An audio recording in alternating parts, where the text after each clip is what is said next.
Feliz el pueblo cuya historia se lee con aburrimiento.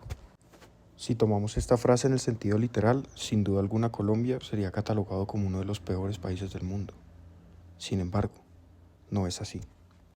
A pesar de los incontables sucesos y tragedias que han azotado nuestro país, los colombianos siempre hemos encontrado una forma de salir adelante, ya que nos caracterizamos por nuestra resiliencia y berraquera.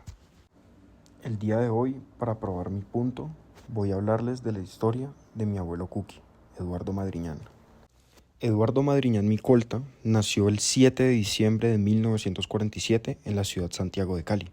Durante ese tiempo, la República de Colombia tenía como presidente al conservador Mariano Ospina Pérez.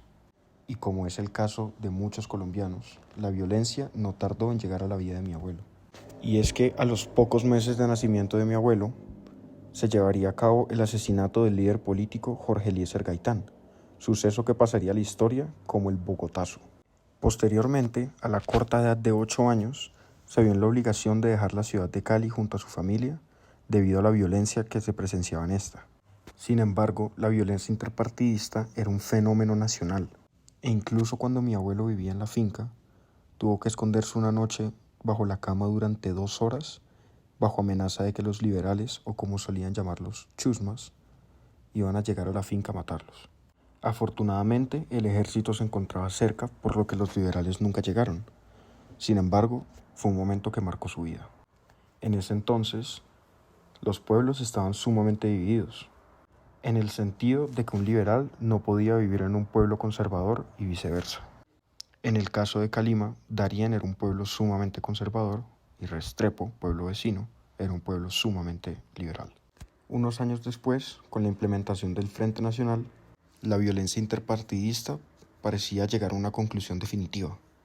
Sin embargo, una nueva amenaza acechó Colombia, y es que en el año 1964, durante la Operación Marquetalia, se fundaron las Fuerzas Armadas Revolucionarias de Colombia, FARC. Esta nueva forma de violencia conllevó a la formación de nuevos grupos guerrilleros con ideología de izquierda, como lo son el Ejército de Liberación Nacional o el Movimiento 19 de Abril. Estos grupos, al margen de la ley, atemorizaron a Colombia durante décadas con sus prácticas de lesa humanidad, dentro de las cuales destacan asesinato, secuestro, desapariciones forzadas y reclutamiento de niños. Mi abuelo no fue ajeno a este nuevo tipo de violencia, ya que fue secuestrado por una banda criminal liderada por un exguerrillero de las FARC, supuestamente reinsertado a la sociedad, quien practicaba secuestros rápidos para ganar dinero y gastárselo en una casa, con prostitutas, trago y drogas, según relata mi abuelo. Por 4 días y 4 noches, mi abuelo atravesó una situación precaria e inhumana, donde se vio obligado a dormir en el monte, donde no recibió alimento alguno y donde solamente recibió un envase de aceite de motor para recoger agua de un río y de esta forma sobrevivir como pudiera. Las fuentes 100 años de soledad de Gabriel García Márquez y Recuerdos de un sobreviviente del Palacio de Laura Gallo se pueden relacionar con la historia de vida de mi abuelo, puesto que, para empezar, en la novela 100 años de soledad se retratan muchos aspectos de la sociedad colombiana. Sin embargo, uno de los más predominantes es aquel de la violencia interpartidista.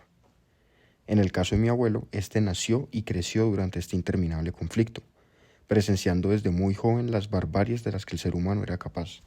Cabe resaltar que en el caso de la novela se retrata una visión liberal, donde los conservadores eran los villanos de, entre otros, el coronel liberal Aureliano Buendía. Sin embargo, en el caso de mi abuelo se puede evidenciar que ambas partes promulgaban la violencia, al llegar a estar encerrado en su casa bajo amenaza de muerte por los liberales. Ahora bien, el texto de Laura Gallo, Recuerdos de un sobreviviente del Palacio, nos muestra el extremo al que llegaron las guerrillas en Colombia. A pesar de que mi abuelo no vivió los horrores de aquella fatídica noche en persona, ni se vio perjudicado por el grupo guerrillero M-19, sí tuvo una experiencia inhumana con exmiembros de lo que fue el grupo guerrillero más sanguinario que este país ha tenido, las autodenominadas FARC. Considero que la historia de mi abuelo se relaciona con el texto, puesto que ambas nos muestran experiencias personales con organizaciones al margen de la ley y las repercusiones que éstas tienen. Sin embargo, no todo en la vida de Eduardo Madriñán fue violencia, ya que creció en una familia con buenos principios y que sobre todo valoraba la educación, por lo cual mi abuelo y sus 8 hermanos y hermanas, todos se graduaron de bachillerato.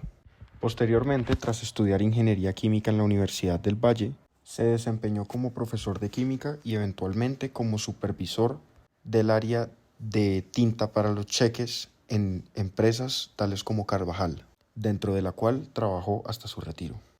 E incluso teniendo en cuenta todas las historias y tragedias que atravesó en su vida, su legado son 2 hijos y 5 nietos que lo aman, admiran y aprenden de él a diario, tomándolo como ejemplo a seguir de lo que un verdadero colombiano es.